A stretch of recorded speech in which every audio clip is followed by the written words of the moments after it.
New animism theories. Many anthropologists using the term animism, deeming it to be too close to early anthropological theory and religious polemic. However, the term had also been claimed by religious groups, namely indigenous communities and nature worshippers, who felt that it aptly described their own beliefs, and who in some cases actively identified as animists. It was thus readopted by various scholars. However, they began using the term in a different way, placing the focus on knowing how to behave toward other persons, some of whom aren't human. As the religious studies scholar Graham Harvey stated, while the old animist definition had been problematic, the term animism was nevertheless of considerable value as a critical, academic term for a style of religious and cultural relating to the world. Hallowell and the Ojibwe 5 Ojibwe chiefs in the 19th century. It was anthropological studies of Ojibwe religion that resulted in the development of the new animism. 5 Ojibwe chiefs in the 19th century. It was anthropological studies of Ojibwe religion that resulted in the development of the new animism.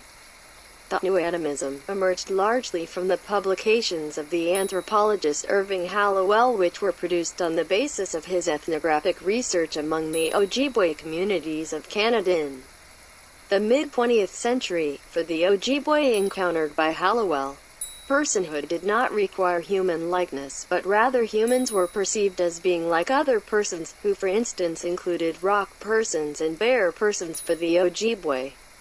These persons were each willful beings who gained meaning and power through their interactions with others, through respectfully interacting with other persons. They themselves learned to act as a person. Hallowell's approach to the understanding of Ojibwe personhood differed strongly from prior anthropological concepts of animism. He emphasized the need to challenge the modernist Western perspectives of what a person is by entering into a dialogue with different worldwide views.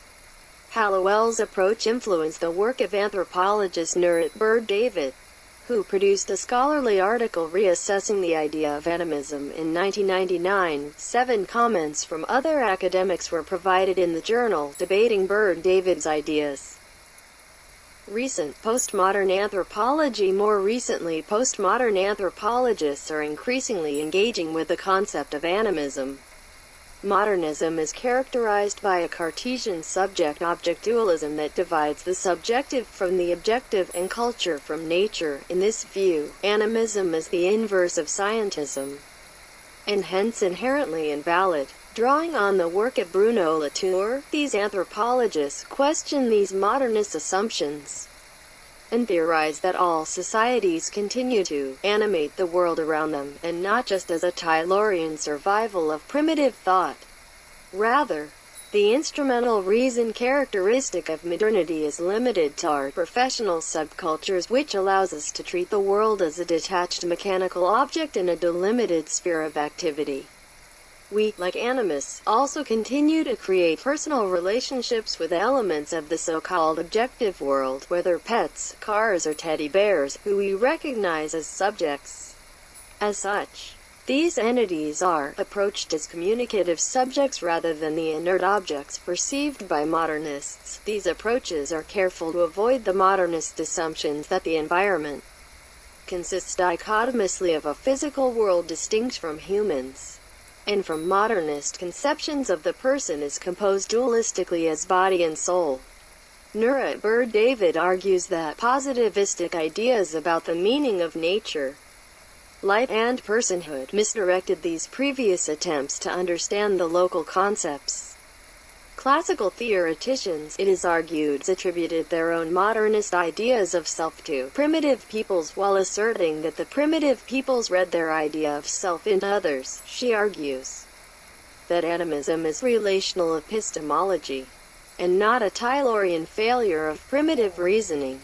That is, self-identity among animists is based on their relationships with others rather than some distinctive feature of the self.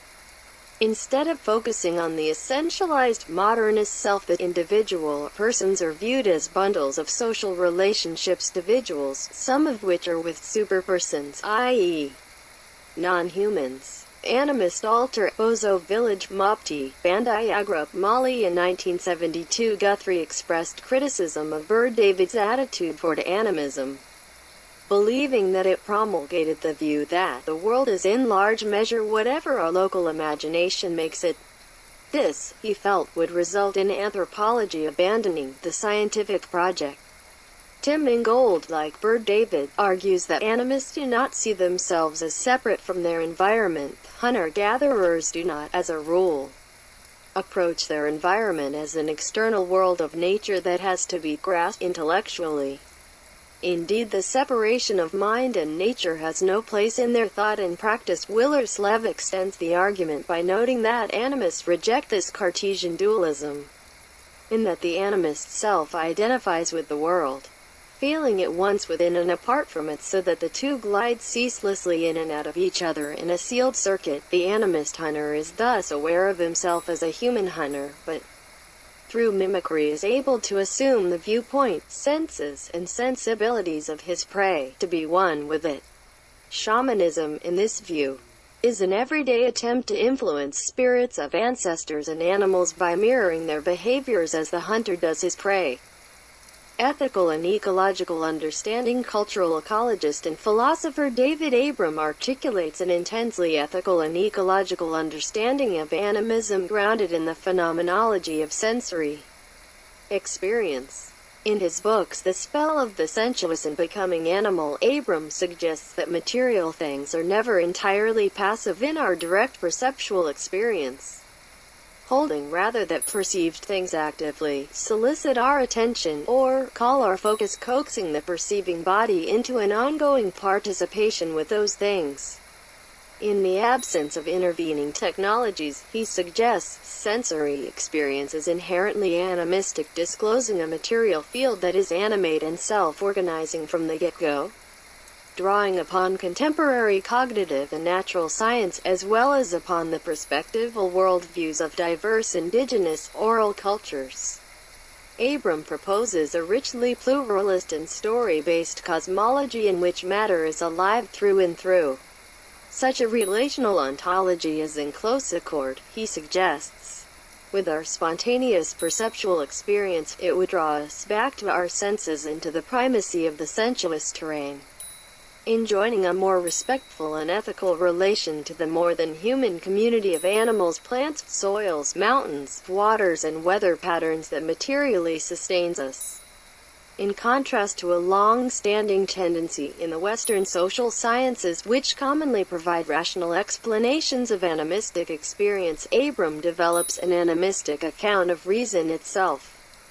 He holds that civilized reason is sustained only by an intensely animistic participation between human beings and their own written signs.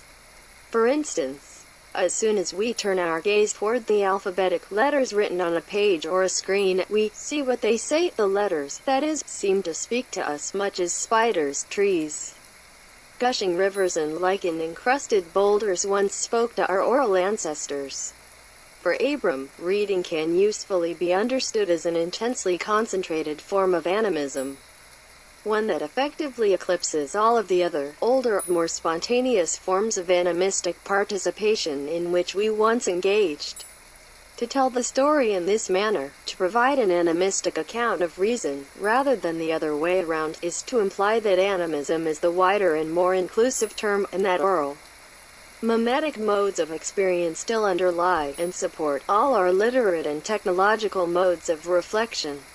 When reflection's rootedness in such bodily, participatory modes of experience is entirely unacknowledged or unconscious, reflective reason becomes dysfunctional, unintentionally destroying the corporeal, sensuous world that sustains it.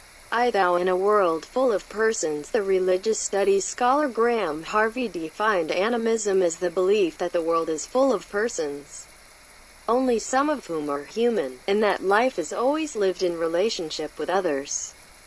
He added that it is therefore concerned with learning how to be a good person in respectful relationships with other persons. 13. In his Handbook of Contemporary Animism, 2013, Harvey identifies the animist perspective in line with Martin Buber's I-thou as opposed to I-it. In such, Harvey says, the animist takes an I-thou approach to relating to his world, where objects and animals are treated as thou rather than as an it. Religion, a tableau presenting figures of various cultures filling in mediator-like roles, often being termed as shaman in the literature. A tableau presenting figures of various cultures filling in mediator-like roles, often being termed as shaman in the literature. There is ongoing disagreement and no general consensus as to whether animism is merely a singular, broadly encompassing religious belief or a worldview in and of itself, comprising many diverse mythologies found worldwide in many diverse cultures. This also raises a controversy regarding the ethical claims animism may or may not make, whether animism ignores questions of ethics altogether, by endowing various non-human elements of nature with spirituality or personhood, in fact promotes a complex ecological ethics. Fetishism, totemism. Main articles. Fetishism and totemism. In many animistic worldviews, the human being is often regarded as on a roughly equal footing with other animals, plants, and natural forces. Shamanism. Main article. Shamanism. In 1922, photograph of an Itneg, female shaman in the Philippines, making an offering to an Abdel, a guardian anito of her village that reside in the water-worn stones known as pinyang. A 1922 photograph of an Itneg, female shaman in the Philippines, making an offering to an Abdel, a guardian anito of her village that reside in the water-worn stones known as pinyang. A shaman is a person regarded as having access to, and influence in, the world of benevolent and malevolent spirits, who typically enters into a trance state during a ritual, and practices divination and healing. According to Mircea Eliade, shamanism encompasses the premise that shamans are intermediaries or messengers between the human world and the spirit worlds. Shamans are said to treat ailments, illness, by mending the soul, alleviating traumas affecting the soul. Spirit restores the physical body of the individual to balance and wholeness. The shaman also enters supernatural realms or dimensions to obtain solutions to problems afflicting the community. Shamans may visit other worlds, dimensions, to bring guidance to misguided souls and to ameliorate illnesses of the human soul caused by foreign elements. The shaman operates primarily within the spiritual world, which in turn affects the human world. The restoration of balance results in the elimination of the ailment. Abram, however, articulates a less supernatural and much more ecological understanding of the shaman's role than that propounded by Eliade. Drawing upon his own field research in Indonesia, Nepal, and the Americas, Abram suggests that in animistic cultures, the shaman functions primarily as an intermediary between the human community and the more than human community of active agencies, the local animals, plants, and landforms, mountains, rivers, forests, winds, and weather patterns, all of whom are felt to have their own specific sentience. Hence, the shaman's ability to heal individual instances of disease or imbalance within the human community is a byproduct of his more continual practice of balancing the reciprocity between the human community and the wider collective of animate beings in which that community is embedded. Distinction from pantheism. Animism is not the same as pantheism, although the two are sometimes confused. Some religions are both pantheistic and animistic. One of the main differences is that while animists believe everything to be spiritual in nature, they do not necessarily see the spiritual nature of everything in existence as being united monism, the way pantheists do. As a result, animism puts more emphasis on the uniqueness of each individual soul. In pantheism, everything shares the same spiritual essence, rather than having distinct spirits and/or souls.